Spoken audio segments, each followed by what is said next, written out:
पुण्यात्माओं, आप सभी का कर्तव्य बनता है अपने बहन भाइयों तक ये ज्ञान पहुंचाने का। इस मार्ग के अंदर सबसे पहला आपको सहनशील बनना पड़ेगा, क्योंकि ये ऐसा ज्ञान है जो भी सुनता एक बार उसमें तूफान आता ही आता है। जैसे आप अपने छोटे भाई बहन को या बच्चे को कोई मेडिसिन खिलाते हो और उसकी जीभ परखते वो थूक भी देता है और रोता भी है और अपने माता पिता के कपड़े भी पकड़ लेता है, मेरा मुंह खराब हो गया, कोई बात नहीं, प्यार से, वो अपना ही तो है। जो ऐसा कुछ कर रहा है विरोध, वो अपना ही था, उसी के प्रयत्न कर रहे हैं, उसी के लिए आप उनकी जीवन रक्षा के लिए। तो उसको फिर धीरे धीरे वो टैबलेट इंजेक्शन वो लाने पड़ेंगे, उसको खिलाना ही पड़ेगा, तो तब जा कर के वो स्वस्थ होगा। तो इसलिए प्रत्येक का कर्तव्य बनता है परमात्मा के इस मार्ग में सहयोग देने का। लेकिन इस मार्ग के अंदर हम भक्त का लड़ाई करना फर्ज नहीं होता। परमात्मा खुद आए थे और उनके साथ कितनी बदतमीजियाँ की थी। उस परमेश्वर कबीर जी ने किसी को बद्दुआ भी नहीं दी, ऐसे बदसलूक किए थे। कभी बताया करेंगे, क्योंकि पहले तो आपको ये ज्ञान समझाते हैं, वेद पुराण गीता से आपको परिचित कराते हैं, ताकि फिर आपकी बुद्धि ये स्वीकार कर ले वह कि कबीर इज गॉड। जिस दिन आपको यह समझ में आ जाएगा कबीर इज गॉड, वो धानक रूप रहा करतार, काशी वाला धानक, ये समर्थ शक्ति है तो है ही, लेकिन हमारी समझ में जिस दिन आ जाएगा, फिर उसके बाद परमात्मा की केवल वो महिमा सुनाया करेंगे। परमात्मा की अमर वाणी से आपकी आत्मा भी भोर हो जाया करेगी, आँखों से आंसू पड़ा करेंगे। और उसके बावजूद इतना कुछ तंग किया मालिक को, उनकी कथा कभी सुनते हैं पढ़ते हैं तो आँखों से आंसू नहीं रुकते, कलेजा फटने को हो जाता है। और एक सबसे बड़ी बात ये देखिए, उनको परमात्मा ने किसी को बद्दुआ तक नहीं दी, नहीं तो वो समर्थ हैं, एक सेकंड में पृथ्वी को नाश कर दें, दूसरी सेकंड में एज इट इज धर दें, ये इतने सक्षम है कबीर भगवान। लेकिन उन्होंने उनको बद्दुआ नहीं दी, क्योंकि वो उनको मालूम था कि ये मेरे ही बच्चे हैं, इन्होंने भांग पी रखी है काल भगवान की, और इन दुष्ट लोगों ने मेरे बच्चों को मेरा विरोधी बना दिया है काल के दूतों ने। और वो काल के दूत कौन है? वो गुरु पद पे, वो भी तो परमात्मा के बच्चे हैं। तो पुण्यात्मा, जब आपकी बुद्धि, आपका विचार सतर इतना ऊपर उठ जाएगा, तब हम आगे बढ़ पाएंगे।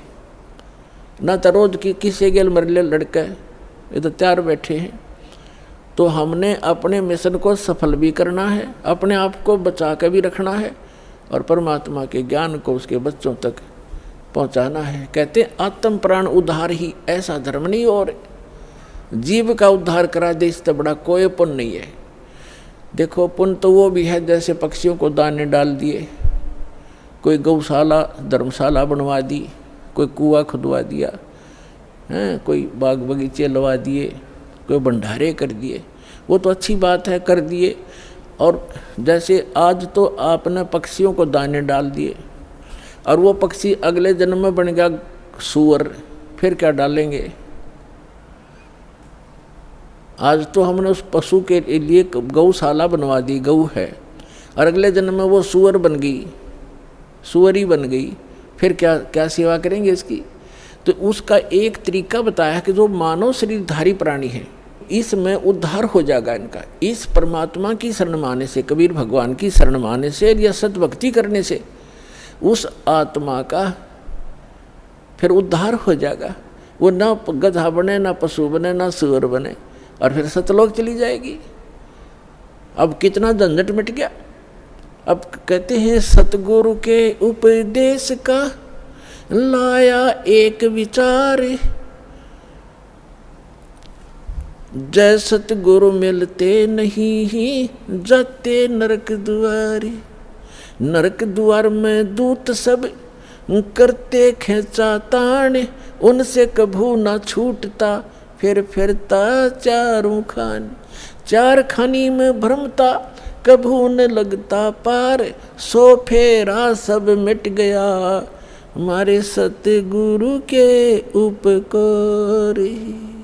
क्या बताना चाहते हैं कि एक जीव को, एक मानव शरीरधारी प्राणी को और परमात्मा की शरण में ला देने से ये सतभक्ति प्राप्त करवा देने से उस लाने वाले को इतना पुण्य होगा जैसे करोड़ गौओं को कसाई से कटने से बचा कर और चरागाह में छोड़ देने का होता है। इतना पुण्य उस मार्गदर्शक को होगा जो सतलोक आश्रम बरवाला का राह बता देगा और यहाँ का ज्ञान सुना देगा, उस जीव को यहाँ नाम दिला देगा।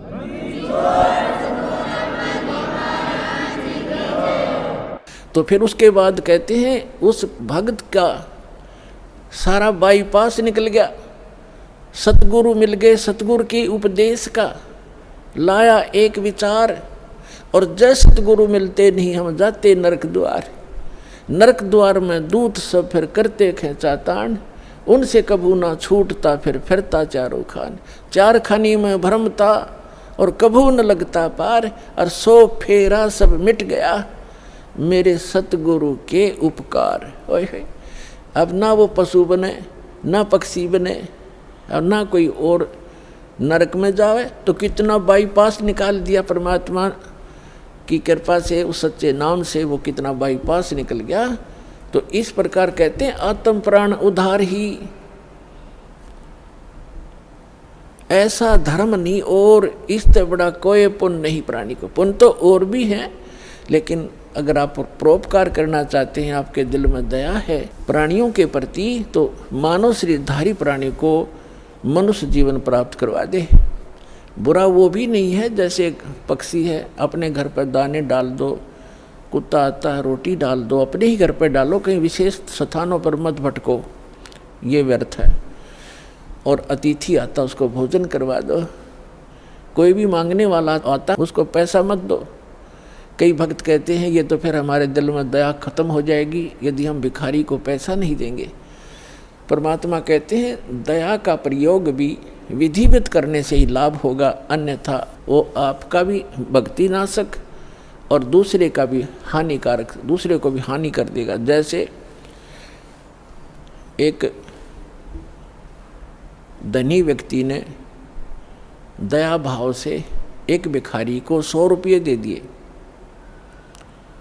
अब वो भिखारी पहले प्रतिदिन 1 पौवा पिया करता और घर में पी कर शराब तो झगड़ा ही करवाती है और कौन सा रामायण बाँचेगा वो। तो उस दिन उसने आधा पिया, आधा बोतल शराब पी गया, घर जाके लड़ाई कर दी, घरवाली और बच्चे खूब पीट दिए। वह उसकी पत्नी लेकर बच्चों को कुएं में गिर गई, सारे मर गए। अब उसके दान करने वाले दयालु ने उस भिखारी का कुणबा गानी करवा दी। तो ये दया भी खराब है, ऐसी दया नहीं करनी चाहिए।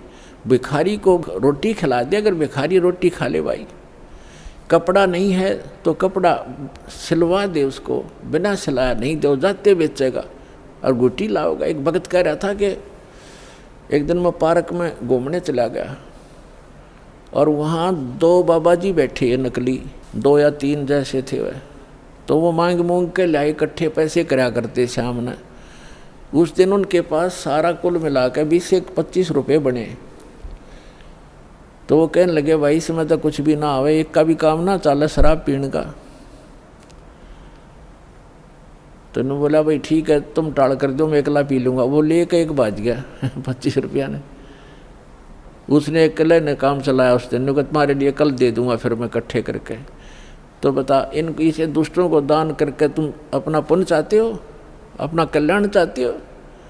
तो दान भी कहते हैं गुरु बिन माला फेरते, गुरु बिन देते दान, गुरु बिन दोनों निष्फल हैं, चाहे पूछो वेद पुराण। तो गुरु के अतिरिक्त दिया हुआ आपका दान भी व्यर्थ ही रहेगा।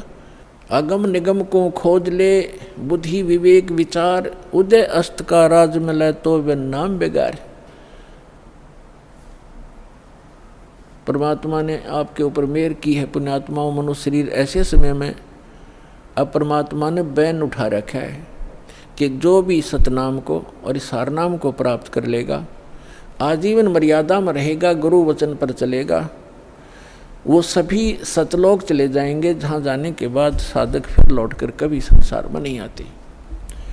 तो उसके लिए बताया है कि सतगुरु मिलना चाहिए, पूरा संत हो, सतभक्ति शास्त्र अनुकूल हो, और भक्त भी कति डट के भक्ति करे, बुराई छोड़ दे। बीड़ी, शराब, मांस, तमाकू, आन उपासना, रिश्वतखोरी, चोरी, जारी, ये सब बुराई है, इस भक्ति मार्ग में बाधक है।